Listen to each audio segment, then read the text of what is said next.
This NBA playoffs player props edition of the Propcast on the Gambling Podcast Network is brought to you by Underdog Fantasy.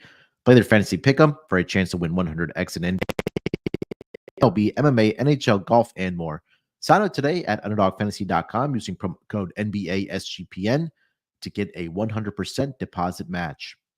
Plus, also brought to you by our NFL Draft Bingo. Play NFL Draft Bingo for a chance to win, for a chance to score a $100 SGPN gift card exclusively on the SGPN app.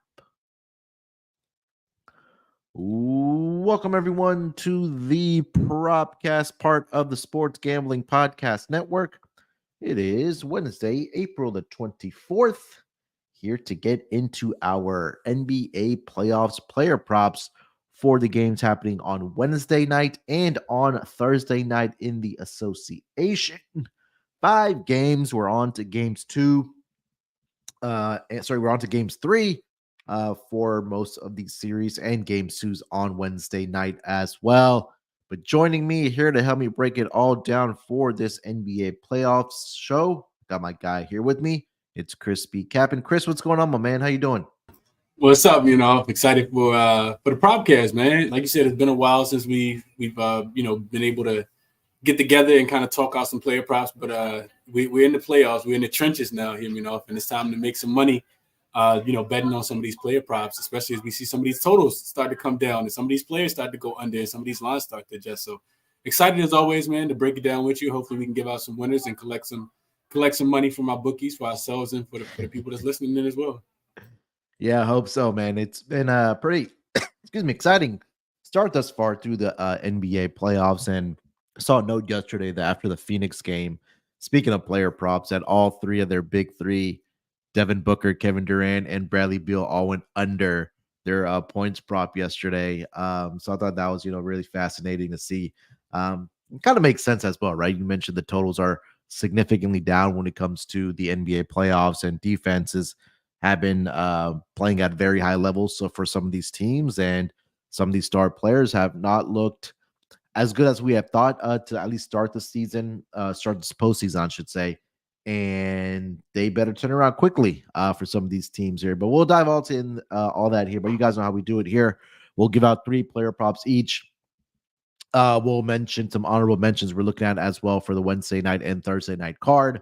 And then we'll wrap it up with best bets for those 2 nights for the NBA playoffs. But Chris, before we do get into the player props here, man, it's been, at least for the Sixers and your Lakers, it's been a 2-man show. Tyrese Maxey, Joel Embiid, and then for the Lakers, it's been Anthony Davis and LeBron James. And I think I've said this a lot of times, especially on the NBA pod, that if you don't have role players stepping up at this time of the year, it's going to be very, very difficult for some of these teams to win those games. I think case in point has been the Sixers and the Knicks. I know Knicks, sorry for the Sixers and the Lakers. I mean, they both have an opportunity to not only, at least at minimum, be even on the series at 1-1, but it's just been, they've so been relying on their superstar players that I think it's either been the detriment for this team. And I'm not just talking about offensively, especially defensively as well, where you really need a, when it's that crunch time, you need to get those stops here. But I mean, what have you kind of seen from these star players? I mean, not just for the Sixers and the Lakers, but also Jalen Brunson has struggled. And I think that's the crazy part right now for the New York Knicks here. But anything that's kind of caught your eye as far as these player performances to start the playoffs? Yeah, I think we'd be remiss, without talking about these players and the physicality that the refs are allowing. Right? We see Maxey get he almost died and came back to life, in the last 2 minutes of that game against the Knicks, man. So the physicality is ramped up a lot. If you see Luka kind of struggle to adjust to it in game 1, he did a great job of bouncing back last night. He still had a pretty good game in game 1. He just didn't shoot the ball well and was a no-show in the first half. So it took him a half to get adjusted, and by the time that happened, the Clippers were like, yeah, we kind of coast into a win at this point. And of course, he bounces back last night. But like you said, well, from my perspective, it's the physicality, right? I was a believer in the Suns last night. I actually took them plus the 3 yesterday, thinking that they had a chance to, bounce back in. I thought we see a little bit of regression from the Timberwolves, but that defense is real, and the refs are not just bailing you out every time. So if you're a jump shot shooting team, man, you better hope you're getting some good looks, because if your jersey's getting pulled, if you're getting a couple extra bumps in there, and the refs are letting you play. So you see a lot of players, kind of, screaming for foul calls, and they're not getting them. We see these totals starting to drop low. I think totals are 15-5 to the under in the games, and road teams are averaging under 100 points. If I looked at it yesterday, it was 97.7 points per game. Our road teams throughout the first 20 games. That's play-in and playoff so far. So I think it's the physicality that's kind of ramped up. So, big, strong, physical guys like LeBron James, Jokic still getting in numbers. But some of these guards, taking these bumps, the Devin Bookers of the world, the Jalen Brunsons of the world, Anthony Edwards of the world, these guys are, having to finish through a lot more contact, than they did during the regular season. And you would love to see this throughout the regular season as well. I don't want to go off on a rant here, but, it's like watching two totally different games here, We see totals that were 240, 238, 236, 234. Then they're on the 220, 218 and a half. We got a total today of 202 and a half. Like, this is, basketball that we want to see from, not just a whole bunch of shot making all the time, but teams actually having to play, like they have something on the line, man. So, like I said, not to go up on a tangent, but you love the, defensive intensity and the refs kind of letting these players play and not just walk into these foul calls all the time, man. I'm enjoying it, I mean, we got a total on Thursday night that is 199 between the Orlando Magic and the Cleveland Cavaliers, and that series has been an absolute rock fight. If you're a fan of offense, your eyes are probably bleeding watching that Magic and that Cavs series thus far through the first two games, where they've only scored, I think it was like 180 and 182 respectively in the games 1 and 2 here. So I think we've already cracked the formula. There's no point of us doing pods anymore. Just do bet on the home teams, bet on team total unders for the road teams, and just full game unders, and you're pretty much set for the rest of the playoffs. But no, we'll start to see some, obviously, the books being adjusted on the totals, like you mentioned, right? We have a total now at 202.5 tonight between the Heat and Celtics, and then we have 199, like I mentioned, between the Magic and the Cavs. I still don't think that's low enough, honestly, between those two teams, but we'll see in that part of it as we get to the games 2 and 3 over the next couple of nights here in the NBA playoffs. But yeah, you're right. I think that the physicality has really at a higher level. I know that's something that they wanted to implement after the All-Star break. Did Adam Silver in the front office, and we saw those lowers or those totals start to get fly under after the All-Star break, and adding a little bit more physicality than we're used to seeing over the past several seasons in the NBA. So something definitely to keep an eye on as we progress through the playoffs here and into the rest of the first round, and of course as we progress to the round 2, then conference finals, and then eventually the NBA finals. Chris, before we do get into our player props here, let me tell everyone about the NFL draft. Look, it's coming up this week, actually on Thursday night. The Sports Gambling Podcast has you covered all week with NFL draft props, mock drafts, and their NFL draft watch party. Tune in Thursday night on the Sports Gambling Podcast YouTube page and hang with the guys for the best NFL watch party out there. I'll probably be there. I know my Texans don't have a first round pick because we traded it last year, but maybe there's a team that nobody wants to represent. I'll probably hop on as a substitute. But also make sure you guys download the SGPN app for your free show at winning, or your free shot at winning a $100 SGPN gift card with NFL Draft Bingo. So make sure you guys download the app, get your free bingo card, and an opportunity to win a $100 SGPN gift card. And of course, the NFL Draft Watch Party happening on the YouTube page for the Sports Gambling Podcast. All right, Chris, let's get into our player props here, man. Why don't you lead us off? Player prop number 1. What are you looking at? So player prop 1, we're gonna stay to the first game here. We're just going order. We typically, I know I typically look for some regression in the playoff, but if I think a player can repeat their performance, I'll go back to him as well. And kind of beating myself up because I know we talked about this last year when we were doing the playoffs on this very pod, and that's Jason Tatum. His rebounds and assists, is something that's been, like a small cash cow for whatever reason. The number is 14.5. It was minus 113 when I looked earlier, so not too much juice here. Tatum's coming off his first career playoff triple-double here, He had a triple-double against the Miami Heat in game 1. And for whatever reason, he takes his time when he plays against them. Like it's never rushed. I think Spoelstra does a really good job of, making somebody else beat him. Right? We talk about primary ball handlers and, guys that like to score the basketball, Spoelstra does a really good job of taking you out of that. So I think the assists will be there. And I definitely think the rebound will be there as well. So in 3 to 4 games this season, one of them was a blowout, so I didn't expect him to go over. But in 3 to 4 games this season, he's had at least 13 rebounds and assists versus the Miami Heat. And it was something that was very successful last year, and that's why I was beating myself up, because they went 7 games last year. We got to remember Miami started off 3-0, then Celtics won 3 in a row, and then Jason Tatum got hurt in Game 7. But he went 5 for 7, over this 14 and a half rebounds plus assists. I think the potential assists will be there. Like I said, Spoelstra is going to make it so that somebody else has to beat him outside of Tatum. And we know he's an excellent rebounder as well. He has at least 8 rebounds in 10 straight games versus the Miami Heat, dating back to postseason last year, game played this year. So I look for Tatum to continue to have a big game. Rebounds and assists at 14 and a half, it feels a tad bit too low for me when I know that he can go out there and get 11, 12 rebounds. We see a rock fight of a game coming with this total being so low. So I expect the rebounds to be there. I think he can contribute with assists as well. So 12 and 4, 13 and 4, 13 and 5 type game for Tatum. Even an 11 and 6 type game for Tatum, I think, gets him over this number. So I'll take Tatum over his 14 and a half rebounds and assists here, start things off. Yeah, I couldn't talk you off of that. I mean, triple-double in the first game against Miami. 23 points, 10 rebounds, and assists. Did play 41 minutes. And hopefully this game is a little bit more competitive than what we've seen, or at least saw in Game 1. I think that the Celtics, just get out on absolute fire within that first couple minutes there. Miami fought back. They were only trailing by 5, which could have been a lot worse at the end of the first quarter.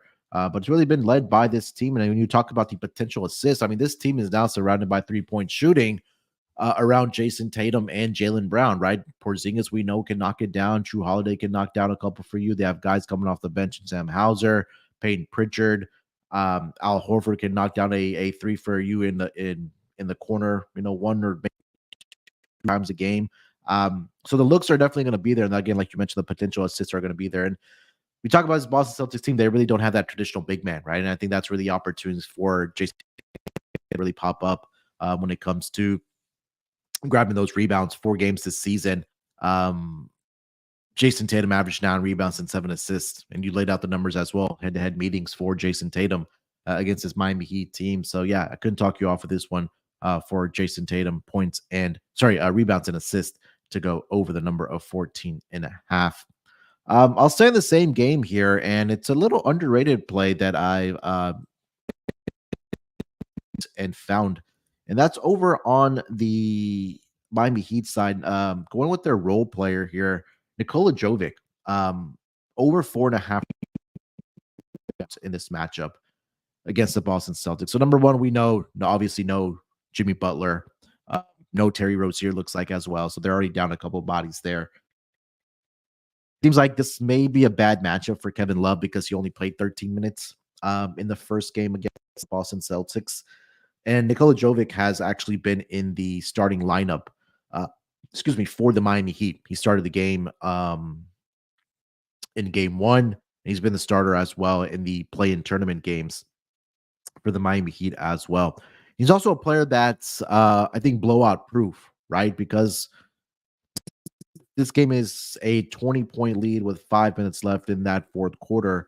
You're not going to see Bam. You're not going to see Tyler Hero. Not going to see Kevin Love. Duncan Robinson, he's dealing with that back injury. He came out and shot the ball pretty well. So that's already 4 guys right there. You're already without 2 stars on your team in Jimmy Butler and Terry Rozier. So by default, I think Jovic is just going to have to be out there. Hopefully it doesn't come to his point, but I'm looking at his rebounds here at over 4.5. And when you take a look at the back through the regular season, when he played 30-plus minutes for this Miami Heat team, I want to say in 90% of those games, he went over this projection of 4.5 rebounds. He's also gone over this projection of 4.5 rebounds in 4 of the last 5 games for the Miami Heat. And I don't trust Bam to do a whole heck of a lot of rebounding as a center, which is kind of crazy to say because Bam is a guy that should be getting those rebounds, but he just hasn't really had that success against the Boston Celtics. But I think asking Jovic here just to get 5 rebounds for me in a matchup and in a game where I know he's going to play the minutes, I expect him to be out there for 25 to 30 minutes, possibly more, for this Miami Heat team. And again, we're expecting a rock fight here. And again, this is a series and a game here tonight that we talked about. The totals are low for a reason. This one's at 203.5. So it's going to be half court offense. I do expect some misses, rebounding opportunity to be there for sure. So Chris, first player prop for me, Nikola Jovic, over 4.5 rebounds for the Miami Heat. Yeah, I think the big thing that stands out here, some people, may not even know who this guy is, but like you mentioned it already, they're so short-handed that Jovic's gonna have to continue to play big minutes, and I think that his ability to just be on the floor, increases his opportunities to get those rebounds. Like you said, 6 rebounds in game 1, and that was only 26 minutes being played. So, and he's an impressive rookie too. If I think. Just looking at his body of work, like a lot of people think that, especially within the Heat organization and the Heat fan base, that, he's a very underrated player. But without the services of Jimmy Butler, who is also, another forward, he's definitely going to be out there. And if Porzingis is pulling Bam Adebayo away from the rim, who's the other 6'10" guy that's going to be grabbing the rebounds? It's going to be Jovic. So like this play, like that he cast it in the first game, probably gave him a little bit of confidence. And I definitely think he, plays a big role in this game as well. So I like Jovic in this spot. Nice find by you. There we go. All right. Before we get over to the next player prop, round 2 for our player props, let me tell everyone about our friends over at Underdog Fantasy. Hey, Underdog Fantasy is making it a whole heck of a lot of fun to get down on your entries for the NBA playoffs.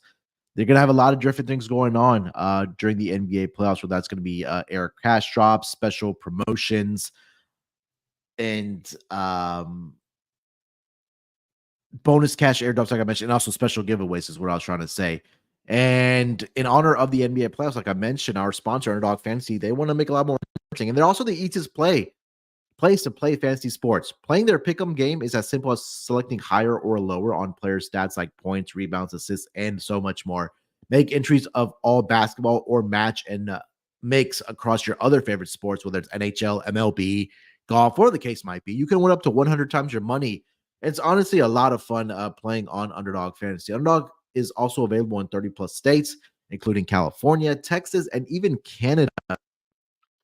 Underdog also, like I mentioned, will be playing those or be running those different promos. So this is the time to get in if you don't already have an account over at Underdog Fantasy. Like I mentioned, Underdog is available in 30 plus states, including California, Texas, and Canada. And get this, they just launched Champions, their player versus player format in Florida. So make sure you sign up with promo code NBA SGPN, and Underdog will double your first deposit up to $100. Again, that's Underdog Fantasy. Make sure you guys use that promo code NBA SGPN. All right, Chris, take us over to player prop number 2, my friend. What do you got for the people? So I want to let's go to the last game. And I'm looking at Chet in this last game here, Chet Holmgren. I like his points plus rebounds combined. Numbers 25.5. And I kind of feel like, I can understand how some people think, we may not be getting a discount here, but I like Chet. I think he's going to be on the floor. It's kind of like your Jovic pick with his rebounds. I just took the points plus rebounds. So looking at Chet, he played 32 minutes, and they're going to need him, right? If you watched any of that first half, Valanciunas was, absolutely trying to barbecue chicken this man to death. And I think he'll be needed to, rebound the ball, block. I think he had 5 blocks in that game as well. So I think he'll be needed, just to be a rim presence. On the offensive side for Chet, he stretches the floor. If I think that's so important, because the Valanciunas is not going to be as comfortable out there trying to guard on the perimeter. And we see Chet get up 6 threes. He knocked down 2. That could have, been a little bit of nerve. I think he shoots a little bit better from the perimeter because Valanciunas won't want to be out there. I also think that they probably get out and run a little bit more in transition, which could be helpful for him to be able to score. Because we see Chet, the beneficiary of a fast break that ends up being a drop off that lands in his hands. And in game 1, if he had 15 and 11, so he barely cashed, but he did go over the number to go along with 2 assists and 5 blocks, like I mentioned. So that's 3 career games that he's played against the Pelicans, and he's actually going over in all 3 games. So it's a pretty good matchup for him, and I think him being at home, I guess he's like how would you classify Mr. Holmgren? I wouldn't say that he's definitely not a superstar, and he's kind of a role player, but he's kind of like class A role player, like one of those guys that you kind of expect to, play well. It's difficult to because again he has that potential to be a star player in this league, and it's tough because this is his first year as well. So I think that he's probably the third best player. So I would still call him a supporting player next to SGA. I think Jalen Williams is that second best player. He's an up and coming star for sure. But I think Chet definitely has that potential, but he needs to, start eating some carbs and getting to the gym, my man, because he's getting bodied right now. But I would still classify him as a role player and up and coming star right now. I would as well. And to your point, when I think about SGA, who shot 11 for 24 from the floor, 0 for 3 from the 3-point line, and J-Dub, who finished 8 for 18 from the field, and I think he shot 1 for 3 from the 3-point line. I could be wrong, but those guys have the more difficult matchups here, in my opinion. Chet's somebody that can stretch the floor and make it a little bit more difficult for a guy like Valanciunas to be able to guard him out there. Whereas, I don't expect – SGA is great, like all-world, MVP type candidate, all that. But, he gets the difficult matchup. Trey Murphy, Herb Jones, Jose Alvarado, like those guys are going to be in his back pocket all game. So, same thing with, they can defend a guy like SGA. They can also slow down a guy like Jalen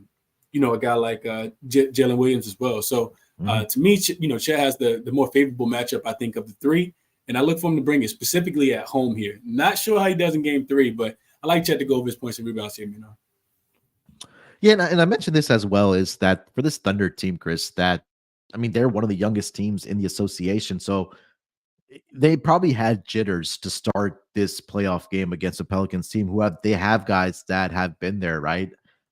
As this team, but for this Thunder team, for most of these guys, it was their first playoff run. I think outside of Luke Dort, when Chris Paul was there, when they made it to the playoffs. I want to say that for the rest of the guys, it was their first playoff appearance. But now you get those jitters out of the way, and it wasn't a great shooting night overall for both teams. So I think there's an opportunity now with that game 1 experience, and now what it kind of takes to win the ball game here. That I think for Chet, this is an opportunity. And again, he didn't shoot the ball very well. He hit that first 3-pointer for the Thunder to start things off.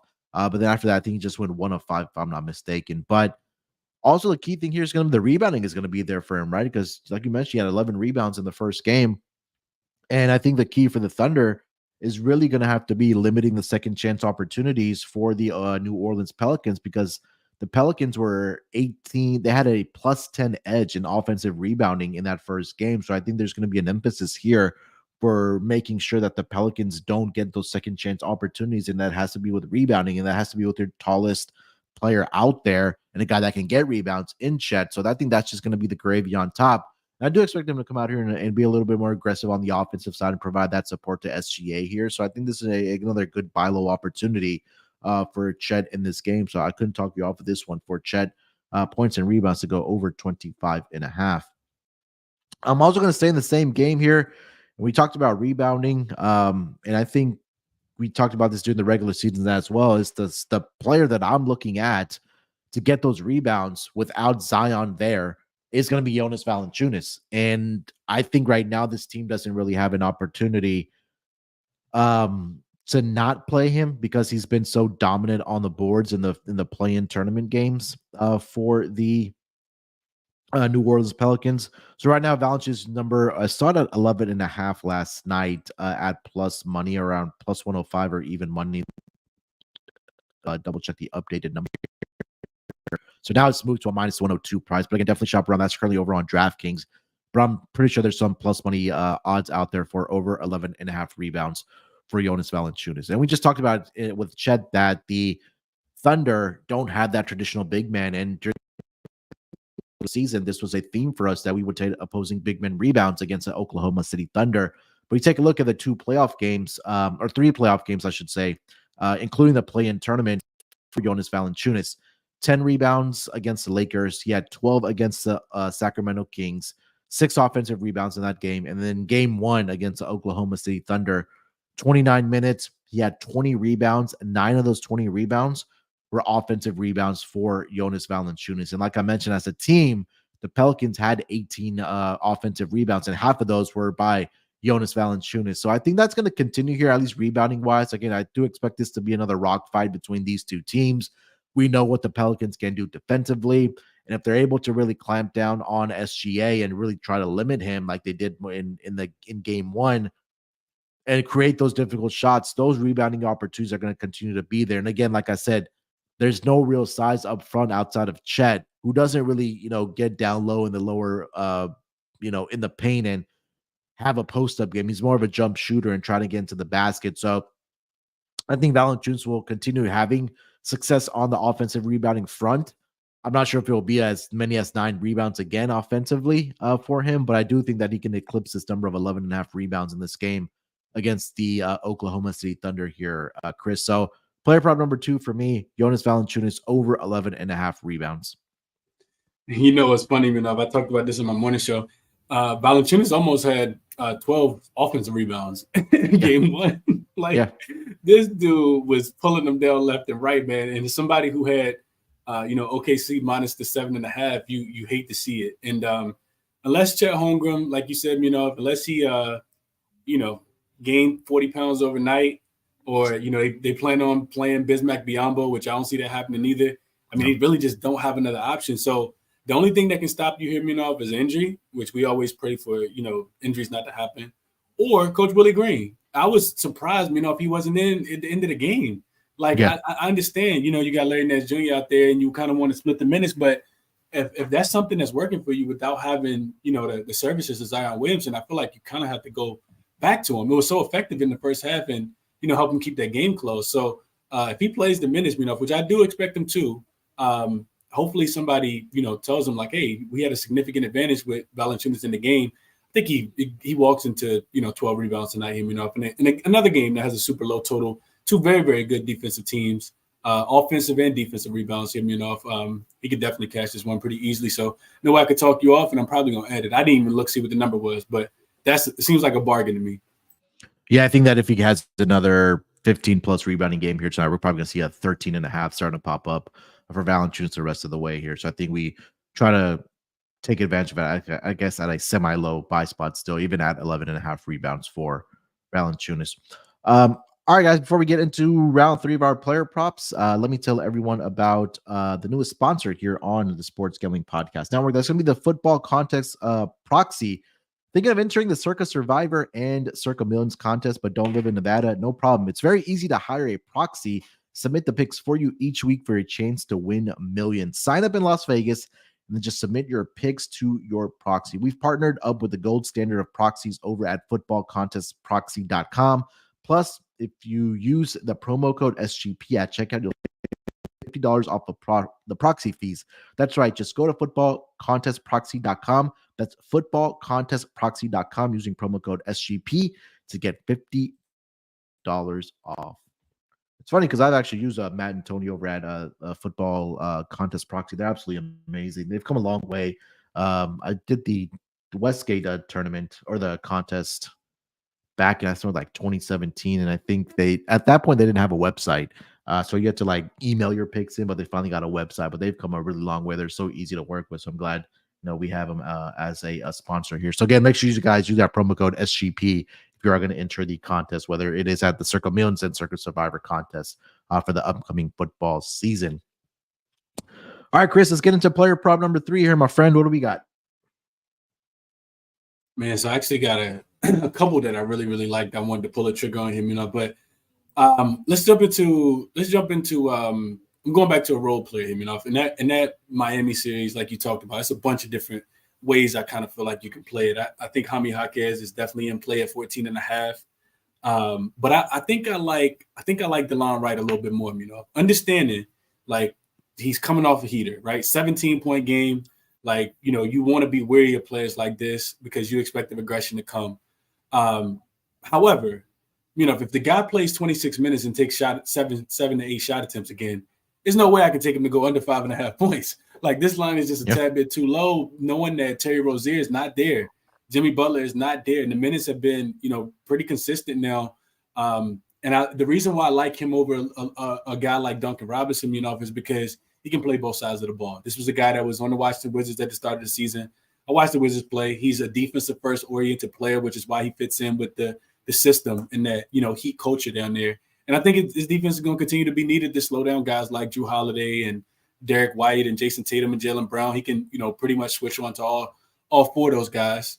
And just kind of going through his box scores here, in his game logs, he's actually cashed this in 4 straight games. And I think a large part of that is because there is no Terry Rozier. So if you don't have him, who are you playing? Patty Mills? So I just think that DeLon Wright minutes are secured, blowout or not. And if he gets hot, we cashed this in the first half. So super buy low spot. Like I said, understanding he's coming off a heater where he shot, I think 6 for 7 and 5 for 5 from the 3-point line. I'm not saying that he's going to do that at all again, but at 5.5, off, this number just feels a tad bit too low. And if I can get it without drinking too much juice, I see it at -115. Got to pull a trigger there. So give me DeLon right over his 5.5 points here, off on the road, coming off expecting some regression, but not less than 6 points regression here. Yeah, this was when I was actually looking at last night, and I didn't see it listed at that point, but I guess they posted it this morning. But I'm glad you brought this one up, Chris. And exactly what it is, right? Lack of bodies, but it's a guy that plays on both sides of the court, right? Offensively and defensively.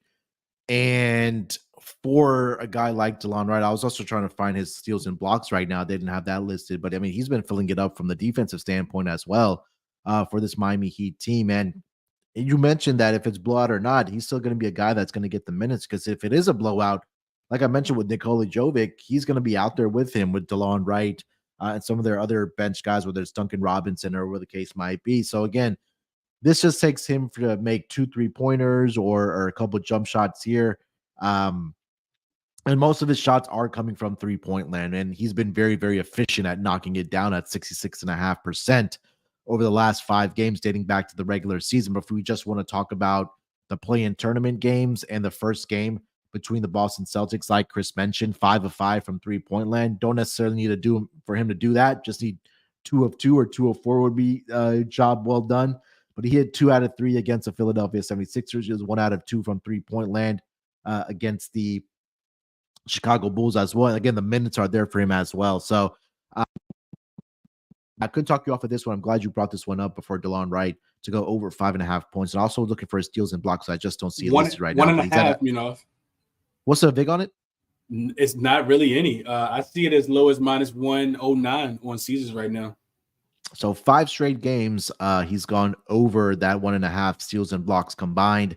He's had at least 2 steals, Chris, in 4 of the last 5 games. He had 2 against Boston, 1 block, 1 steal against the Chicago Bulls, 2 steals, 1 block against the Sixers, if you just want to look at it recently. So that might be worth a look here as well, over 1.5 for DeLon Wright. So I'll throw that in as an honorable mention there for his defensive stats there as well.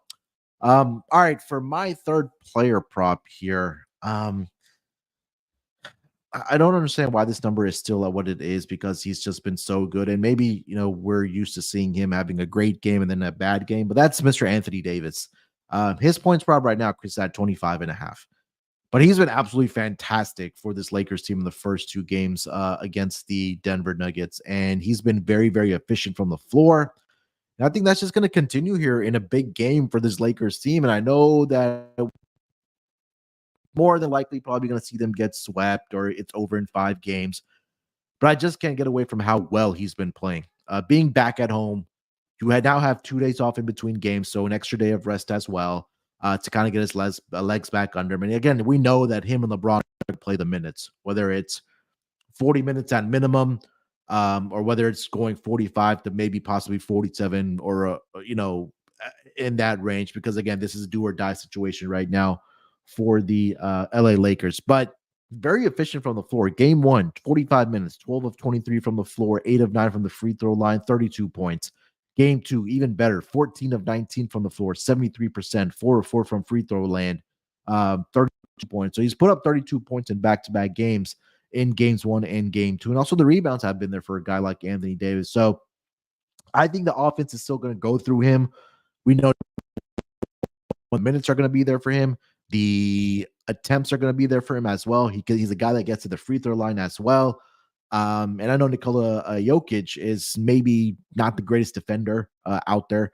So I think that's where Anthony Davis can make his living. We've seen him make those, mid-range jump shots, whether it's from the free throw line or, inside the paint, and he's been very efficient. So I think that continues here for Anthony Davis. So, Chris, I'm going to take the over 25.5 for Anthony Davis in game 3 against the Denver Nuggets, just to continue him being efficient and scoring the basketball for the Lakers, because they're going to need it. Yeah, they are going to need it, and I'm rooting for you. I'm rooting for the Lakers. I'm rooting for Anthony Davis. I'm rooting for your bet, all of them. I think it's just unfortunate the Lakers just ran into their kryptonite in the first round, this year, and but it doesn't take away from, like you said, what he's been able to do.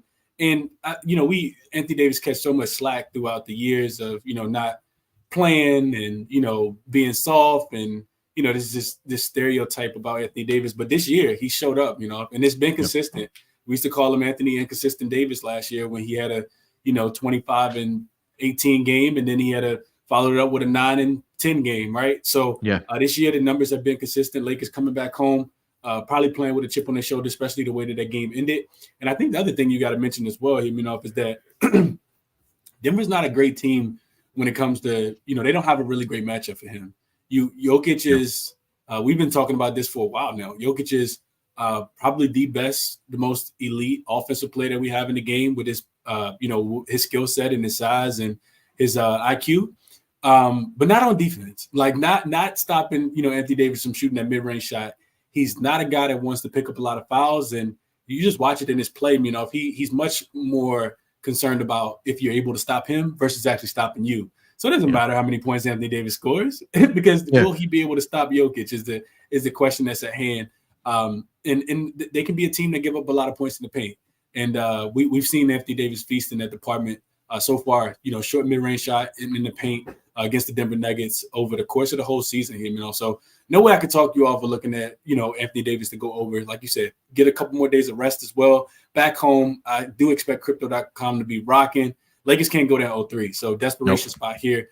Got to be a big game from Anthony Davis and some of these role players, Yeah, and in more particular, I'm going to see what role players do step up. I know D'Lo bounced back nicely in game 2, but he needs somebody else, whether it's Rui Hachimura, whether it's Austin Reeves, who needs to show up for this team, but they need somebody. I know they get some reinforcements back, but I'm not sure if that really moves the needle for this Lakers team with Christian Wood and Jared Vanderbilt. But we'll see if the Lakers can pull it off. I mean, they've been right there, man. It's just that they just haven't been able to hold on to leads in this series thus far against the Denver Nuggets. All right, so that's 3 player props each here. Chris, any honorable mentions you want to throw out there for the games either tonight or for the Thursday card? So I was looking at CJ McCollum here tonight, and I actually want to go under on his points prop. It's I'm sorry, not his points prop, his 3-point prop. It's 3.5. And if you go back and look at his game logs, he shot the ball pretty well. Historically against the team, he shoots it pretty well over the last 5-10 games. No Zion, of course, usage is going to be up a little bit more as well. And that's the reason I didn't pull the trigger, but 2 for 9 last game. And you just look at the Thunder defensively against the 3-point line. They're not giving up a ton of 3-pointers. Like, this team is really locked in defensively from the 3-point line, not giving up a ton of those shots. And I feel like with CJ McCollum specifically, if he's not getting out on the break, it could be really, really difficult for him to score as well. So, for them to get the pull-up shots in transition. So I look towards CJ. It's not juiced at all. It's like minus 105. So I might get there and put a little sprinkle on CJ to go under his points prop here, at 3.5, under his 3-point prop. Yeah, I think for CJ, it's I feel like there's some inconsistencies there's with him, but he hasn't made more than 4 or more at all in the 3 games that they've played, whether it's been the play-in tournament game or whether it's been that first game. 2 of 9 against the Thunder, 1 of 2 against the Kings, 1 of 9 against the Lakers in that first play-in tournament game. So yeah, I could definitely see him not getting there in this game. Again, defensively, I think the Thunder are a little bit underrated as well. So I think a lot of his damage is either going to come from the mid-range, finishing around the basket, or possibly from the free throw line. But again, he hasn't been able to shoot a lot of free throws either. So yeah, I couldn't talk you off of CJ on the under 3.5 3-pointers made. I really didn't have much else. I mean, if another one I would throw out there, one that's been really good to me, has been Josh Hart rebounds. 5 minutes at minimum for this New York Knicks team. That number right now is at 12.5 at plus 120. again, this is going to be one of those series that we're going to see rock fight. Reboundings are going to be there. 13 rebounds in game 1, 15 rebounds in game 2. Right now it's at 12.5 at plus money. So again, just taking a look at the minutes, 42 minutes in game 1. Chris, he played all 48 minutes in game 2 for the New York Knicks. So it's just absolutely incredible to see. Only Thibodeau. Only Thibodeau. Only Tibbs. Yeah, we know it. Jalen Brunson, I want to consider as well. I'm not sure if he's dealing with an injury or whatever the case might be, but his points prop is at 28.5. I'm tempted by the under, but it's just the amount of shot volume that he gets that I can't get there with it, because you take a look at the first 2 games of the series, 8 of 26 and 8 of 29. So I know the attempts are going to be there. And again, if he's just slightly better shooting it efficiently, that he's going to crush this number. So I don't want to, take an under with Jalen Brunson. And another guy that's going to play a lot of minutes for Tibbs and the New York Knicks. So those are, at least for the Knicks, that I was considering as well. One more I'll throw out there before we get to best bet is Joel Embiid threes. And this is something I mentioned on the NBA pod the other day, that he's compromised somewhere, right? Whether that knee is still bothering him and he's not that same guy that's going to be down that low post, banging bodies against a defender and trying to finish on the basket. Because if you take a look at the first 2 games against the Knicks, he's actually 2 of 8 from 3 and 2 of 9. Like, I don't remember the last time Joel Embiid gets that many threes up for the Philadelphia 76ers. This number has probably adjusted because it was around 1.5 on his threes at minus 140 for game 2. Quickly what it's at for, it's probably there but yeah, it's up to minus 155 now for Joel Embiid. So the attempts I know are going to be there. It's just about him making it, and him being back at home. I think it's definitely a possibility that he can knock down another 2 here for the Sixers here in game 3. So that was another one that I was concerned. But again, that vig has now been adjusted significantly at minus 155. Let me throw out one more as well. Go ahead. Go ahead. Jamal Murray. Mm-hmm. I mean, he this is the Lakers' daddy, right? Jokic both on that crown, and looking at his rebounds and assist line. I know, a lot of people, look at his points versus the Lakers, but he typically plays well, throughout. He has back-to-back 11 assist games throughout the regular season against the Lakers. We saw what he did in the most recent game as well. And I think coming back off the injury, probably starting to feel a little bit better now. For whatever reason, he plays well in LA too. Last 2 games in LA, 6 rebounds, 11 assists, 7 rebounds, 11 assists. So his rebounds and assist line is 11.5, and you can get it at plus money right now. Wow. If we know anything about the Lakers, they're gonna play fast. Jamal Murray's gonna have plenty of opportunities, and you expect Jamal Murray to put a lot of pressure on these guards. D'Angelo Russell, Austin Reeves, get downhill. The help comes. He's a willing passer. Been talking about it all year. So I do think that, his rebounds and assists. The Lakers also just not the greatest rebounding team. So do expect him to go down there and crash the boys as well. So his rebounds and assist line, especially at plus money, 11.5, I think is absolutely something we should look at as well. Honorable mention. I mean, he's almost been there, or with just the assist alone in LA over the last 2 games. So, the rebounds that's been on cherry on top. And again, another player that's going to be on the floor, for significant minutes for this Denver Nuggets team as well. So couldn't talk you off of it as well. All right, so those are some of the honorable mentions that we were looking at here. Chris, let's wrap up the show here with our best bets for this games 2 and game 3 here on on Wednesday night and Thursday night here. So where are you going with your best bet? Yeah, I'm staying with the top one here, If I'm going back to the top of the show, Tatum. I like his rebounds and assists. It's something, like I said, that's been very consistent. 5 for 7 in the playoffs last year. The number's 14.5 for his rebounds and assists. And like I said, just if you want to take the rebounds alone, like I said, he's had 10 in 8 straight games against the Miami Heat. So expect him to be out there, kind of crashing the glass. I think without Jimmy Butler, who's an excellent rebounder, that opens up more rebound opportunities for Tatum. And Spoelstra's going to make sure that Tatum's not beating him, I think. He struggled from the field in game 1. I can definitely see that happen, and him being patient and getting his teammates involved. So over 14.5 rebounds and assists here for Jason Tatum. Best bet of the night here, Let's cash it. Love it. Jason Tatum over 14.5 rebounds and assists for Chris as his best bet. All right, for my best bet, I'm gonna go with Valanciunas, man. I think those rebounds are gonna just continue being there for him. Do expect him to play the same amount of minutes, if not more. That number's at 12.5 right now at minus 102. again, like I mentioned, 20 rebounds in game 1, 15 rebounds in the game against the Sacramento Kings. So I think that he's going to continue dominating on the boards.